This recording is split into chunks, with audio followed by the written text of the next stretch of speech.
अबे Bron Breakker की speed तो हद से ज्यादा ही हो रही है, और ये उनके अपोनेंट सुपरस्टार्स की बात नहीं कर रहा, रेसलर्स की बात नहीं कर रहा, मैं डब्ल्यूडब्ल्यूई की प्रोडक्शन टीम की बात कर रहा हूं। क्योंकि रिपोर्ट ये आई है कि जिस तरीके से ब्रॉन ब्रेकर ने अभी वो रॉ में आके स्पीयर भी मारा था रिकोशे को, उन्होंने मतलब तबाही मचाई थी जो हर बारी वो कर रहे हैं शोज पर, इतना जल्दी जल्दी वो सब कुछ कर रहे थे कि उनके लिए कैमरा एंगल्स को भी स्विच कर पाना मुश्किल हो रहा था। थोड़ी सी उनको उसमें प्रॉब्लम हो रही थी। मतलब कि अब नेक्स्ट टाइम जब से ब्रॉन ब्रेकर आएंगे, प्रोडक्शन टीम ऑलरेडी अलर्ट में रहेगी कि भैया ये बंदा आ गया, हमको जल्दी से अपने कैमरास के ऊपर ध्यान देना कि कब कौन सा एंगल, कब का कौन सा फ्रेम, सब कुछ करना है। क्योंकि उसकी वजह से ही फिर टीवी पे हमको सारी चीजें दिखती है। भाई बताओ यार, देखो ये तो कुछ अलग ही बात मैं सुन रहा हूं। अभी तो ब्रॉन ब्रेकर बस शुरू ही कर रहे हैं, जरा उनको मेन सुपरस्टार्स के साथ लड़ते हुए देखो, फिर तो नेक्स्ट लेवल पे जाएगा भाई जलवा। Okay, hello chatters, my name is Rohit and you are watching Wrestle Chatter.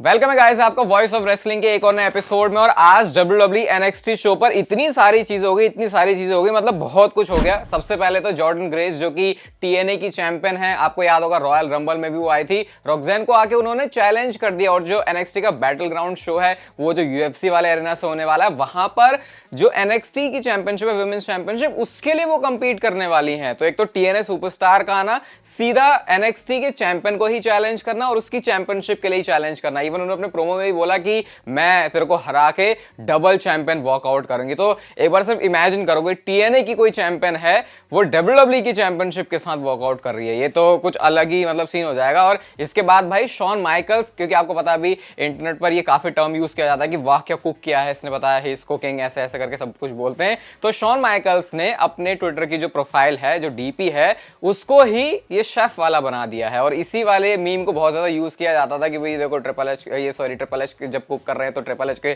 सिर पे पहना दिया, शॉन माइकल्स का यूज कर लेते थे। तो अब शॉन माइकल्स ने उसको DP ही बना दिया और इस पर रिएक्शन भी बहुत अच्छा आ रहा है। ऑलमोस्ट 40,000 के आसपास पे लाइक्स भी हो चुके हैं। तो सोशल मीडिया वाला गेम तो भाई हर किसी का बढ़िया ही चल रहा है। NXT से आज वैसे एक और बड़ी चीज पता चली कि जो विमेंस नॉर्थ अमेरिकन चैंपियनशिप है वो भी इंट्रोड्यूस हो चुकी है। वहां पे ये मेल डिवीजन के लिए था पहले, अब ये विमेंस डिवीजन, मतलब मेंस डिवीजन, विमेंस डिवीजन, अब दोनों डिवीजन के लिए आ चुकी है। और इसके साथ साथ मेन इवेंट में एक और शॉकर, AEW के सुपरस्टार, अब कहना चाहिए फॉर्मर सुपरस्टार, ईथन पेज आ चुके हैं। और आके सीधा ही उन्होंने चैंपियन यानी कि ट्रिक विलियम्स के ऊपर अटैक किया। और वहां पे जो विक जोसेफ है ना, कमेंट्री पर उन्होंने ऑलमोस्ट AEW का नेम ड्रॉप कर ही दिया था। शायद बुकर टी ने उनको रोक दिया, उन्होंने एक प्लान ही कुछ ऐसे किया था, वो भी बहुत ज्यादा कूल लग रहा था। तो NXT अचानक से एक ही शो से बहुत ज्यादा ऐसे नई नई सी फील हो रही। वैसे भी NXT में काफी कुछ पिछले टाइम से अच्छा चल ही रहा है, क्योंकि उनका एक जो लेवल है वो मेंटेन रहता है विद गुड रेसलिंग। अब उन्होंने ऐसे एलिमेंट भी डाल के शो को और अलग बना दिया। तो आज NXT में बहुत कुछ है, मुझे लगा भाई ये तो मिस नहीं कर सकते बिल्कुल भी। और देखते हैं आगे सीन कैसे चलता है। बट मैं अब शायद ऐसा सोच रहा हूं कि रेगुलर NXT को भी अच्छा 3-4-5 मिनट का टाइम दिया करूं। आप बताओ क्या ये सही आइडिया रहेगा या फिर नहीं, कमेंट सेक्शन में। नेक्स्ट बात करते हैं चुम्मे के बारे में। तो ये चुम्मा तो कुछ अलग ही लेवल का पहुंच गया, किस कुछ नेक्स्ट लेवल पे पहुंच गया है। सबसे पहले तो 40-50 मिलियन के आसपास 24 घंटों के अंदर ही अंदर इसको इंटरनेट पर जो है इंप्रेशंस मिल चुके हैं। और ये द रॉक के लेवल का काम हो रहा है। मुझे याद है रॉक आए थे तो 70, 80, 90, 100 मिलियन ऐसे वाला काम रहता था उनका 24 घंटों में। यहाँ पे ये आधा पहुंच गया है। तो सोचो वो सिर्फ 3-4 सेकंड का मूवमेंट कितना ज्यादा WWE के लिए जो है फायदा कर सकता है। और यही WWE के लिए मोटिवेशन है कि उनको आगे भी ऐसे काम करने हैं। अभी इसके बारे में और भी बहुत कुछ है। नेक्स्ट जो चीज WWE ने करी वो है WWE रॉ के रोस्टर पेज में, जहां पर अभी तक कोडी रोड्स थे, उनका रेसलमेनिया वाला जो चैंपियनशिप जीते थे, उसको रिप्लेस करके उन्होंने ये वाली फोटो लगा दी है। तो समझ रहे हो WWE के लिए ये चीज कितनी स्पेशल है कि उन्होंने अपने कवर वाले पेज पे ही, मतलब रोस्टर वाले पेज पे इसको जो है चेंज कर दिया। इसके साथ साथ एक वीडियो भी पोस्ट किया WWE और डोमिनिक ने कोलैबोरेशन में। यहाँ पे डोमिनिक तो बस ऐसे टॉवल से नहीं, उन्होंने जो भी बांधा हुआ है अपनी कमर पे उससे पोस्ट रहे, जो लिव मॉर्गन को किस करके गई थी। क्योंकि मैंने आपको एक्सप्लेन ही किया ये किस टाइप की थी, वो आपको जानने के लिए मेरे इससे कल वाली वीडियो देखनी पड़ेगी रॉ के रिव्यू की। यहाँ पे माइकल कोल भी चिल्ला चिल्ला के कुछ तो बोल रहे हैं भाई डोमिनिक मिस्टीरियो से। तो ये एक किस ने बहुत बवाल मचा दिया है और WWE को रिजल्ट भी दिखे हैं। तो यहाँ से अभी बढ़िया चीज आपके लिए क्या होने वाली है कि ये स्टोरी ऐसे ही प्रोग्रेस करेगी और मामला कुछ और ज्यादा गड़बड़ होता हुआ, गड़बड़ क्या भाई आपके लिए तो अच्छा ही है, वो होता हुआ दिख सकता है आपको।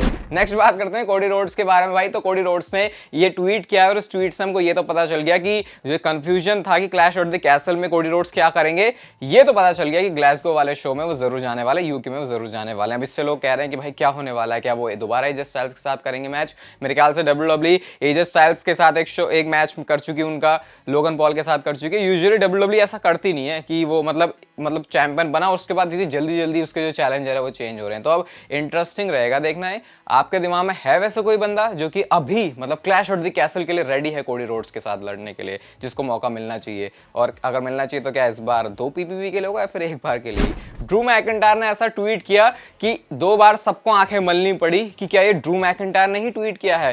ट्वीट उन्होंने क्या किया, जैक स्वैगर की, ये स्मैकडाउन के टाइम की है, जो कि अभी जेक हेगर के नाम से है AEW में। ये प्रोमो कट कर रहे हैं और ये प्रोमो बहुत ज्यादा ऐसे मतलब कोई केयर ही नहीं कर रहा है। इसके बाद क्राउड को कोई रिएक्शन आ रहा है और इस पर कैप्शन लिखते हुए ड्रू मैकिंटायर लिखते हैं कि every Priest promo since becoming champion and losing Rhea, मतलब रिप्ली के हार निकल जाने के बाद और ये जो डेमन प्रीस्ट चैंपियन बनने के बाद तो कितना ज्यादा बेकार फील कर रहे हैं और उनके प्रोमोज हमेशा कैसे रहते हैं इसमें कोई भी जान नहीं है। लोग सही में यहाँ पे ड्रू मैकिंटायर को बोल रहे भाई तू क्या है, तू क्या मतलब कैसे कैसे ट्वीट कर देता भाई। तो लिटरली मैं सही बता रहा हूँ, ऐसे ट्वीट्स करने के लिए सच में पहले सोचना पड़ता है कि क्या करें, ऐसा दिमाग लगाना पड़ता है एंड देन जाके ट्वीट आता है। और ऐसा भी नहीं है कि किसी से इंस्पायर है ड्रू मैकिंटायर का, लिटरली कुछ अलग ही वो लेके आ जा रहे हैं। इवन जो मीम कल्चर में चीजें हैं वो ड्रू मैकिंटायर को देख के लोग फॉलो कर रहे हैं। तो सोचो कुछ ही टाइम के अंदर ड्रू मैकिंटायर ने जब सोशल मीडिया के गेम को पकड़ा है तो क्या मस्त तरीके से उन्होंने कैप्चर किया। लेकिन जो अगली चीज मैं आपको बताने वाला हूं, मेरा तो दिमाग घूम गया भाई ये देख के। मैं ही कल वाली वीडियो में कह रहा था कि ये WWE के मोस्ट प्रेडिक्टेबल मैचेस में से एक हो सकता है, क्लैश ऑफ द कैसल में Damian Priest versus Drew McIntyre. मेरे को लग रहा है मुझे अपने शब्द वापस लेने पड़ेंगे, क्योंकि मेडिसन स्क्वायर गार्डन का जो WWE का शो होने वाला है वहां पर मतलब ये जो स्मैकडाउन होने वाली है वहां पे जो मैच इस समय एडवर्टाइज किया जा रहा है वो है वर्ल्ड हेवीवेट चैंपियनशिप के लिए Damian Priest versus Jey Uso, और इसकी date clash at the castle के बाद की है, यानी कि 28 जून की। मुझे पता है आप लोग क्या सोचते हो, आप सोच रहे हो कि भाई कोई बात नहीं, अभी के लिए अनाउंस हो सकता है WWE बाद में जाके इसको चेंज कर दे। ऑब्वियसली ये हो सकता है, लेकिन पहले से अगर मतलब जैसे जे उसो को एक बंदा दिया है तो सोच के दिया है कि वो डेमन प्रीस्ट, और इसलिए दिया क्योंकि उनके पास चैंपियनशिप है।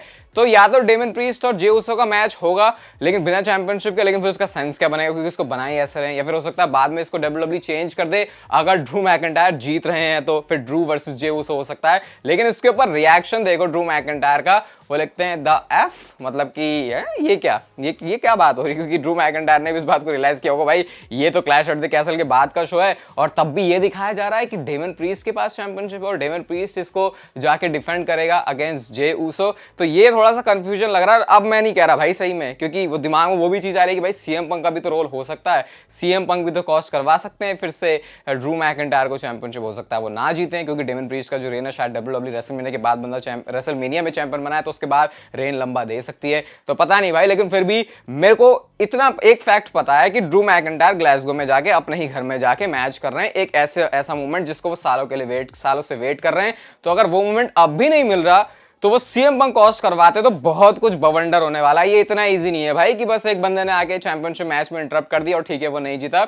ये उस इक्वेशन से बहुत ज्यादा डिफरेंट है। तो इस हिसाब से क्लैश एट द कैसल के मैच के लिए कह सकते हैं हाइप तो सही वाली बन गई है। नेक्स्ट बात करते हैं सेथ रॉलिंस के बारे में और कोडी रोड्स के बारे में। तो एक स्पेकुलेशन है इन दोनों की फ्यूड को लेकर कि जब सेथ रॉलिंस वापस आएंगे तो सीधा सीधा अगर कोडी रोड्स उस टाइम पर चैंपियन है तो वो सीधा चैंपियनशिप मैच डिमांड करने वाले हैं। सिंपल रीजन उसके पीछे कि मैं तेरी शील्ड बना, मैंने अपना वादा पूरा किया, अब तुझे बदले में मुझे चीज देनी है, वो है चैंपियनशिप मैच। या फिर WWE अगर इसको और नेक्स्ट लेवल पे लेके जाना चाहते हो तो शायद रेसलमेनिया जो अगले साल होने वाली है वहां पर अनडिस्प्यूटेड चैंपियनशिप के लिए भी सेथ रॉलिंस और कोडी रोड्स का मैच हो सकता है, जो कि सेथ रॉलिंस रॉयल रंबल जीत के करें और जब ये चीज होगी तो उसके बाद वो बोलेंगे भाई देख लास्ट ईयर हम रेसलमेनिया में साथ में थे और हम दोनों एक दूसरे के अगेंस्ट हैं। तो वो एक स्टोरी बनाने के हिसाब से मूवमेंट WWE इसको दे सकती है। क्या आप इंटरेस्टेड होगे वैसे सही बताना कि सेथ रॉलिंस और कोडी रोड्स के मैच में? मैं भी सही में डिसाइड नहीं कर पा रहा क्योंकि शायद मेरे पास और भी कोई ऑप्शंस हैं रेसलमेनिया के लिए जो कि मैं सेथ और कोडी रोड्स के लिए अलग अलग ढूंढ सकता हूं। लेकिन ये भी डेफिनेटली अगर एक फ्यूड होती है तो उसमें बुराई तो कुछ नहीं है, बस ये है कि पहले भी ये बहुत ज्यादा कंपीट कर चुके, तो शायद रेसलमेनिया में कुछ फ्रेश बनाने के लिए फिर WWE इस चीज को अवॉइड कर सकती है। रोमन रेंस ने क्या ऑलरेडी अपने रिटर्न के लिए तैयारियां करना शुरू कर दिया है? तो काई ग्रीन के बारे में तो शायद आप लोग जानते हो, अगर आप बॉडी बिल्डिंग में थोड़ा बहुत भी इंटरेस्ट लेते हो तो कुछ दिन पहले उन्होंने ने अपने इंस्टाग्राम अकाउंट पे ये वीडियो डाली थी जहां पर वो रोमन रेंस के साथ, अगर मैं सही हूं तो थोड़ा सा बैक ट्रेन करें, थोड़ा सा लेग भी ट्रेन करें, मेजरली यहाँ पे वो अपनी बैक ट्रेन कर रहे हैं। और काई ग्रीन बहुत ज्यादा एडवांस लेवल के एथलीट है बॉडी बिल्डिंग के अंदर, तो साथ में उन्होंने किया। एंड ऑब्वियसली शेप में रखना जरूरी है रोमन रेंस को अपने आप को। और मैंने आपको यही बताया था कि रोमन रेंस की जो फिल्म की शूटिंग है बस वो भी निपटने ही वाली है, उसके बाद बस रोमन रेंस तैयार हो जाएंगे अपने रिटर्न के लिए। डब्ल्यूडब्ल्यू जब भी चाहे उनको यूज करना चाहे। And credits to SK wrestling जिनकी तरफ से हमको पता चला है। तो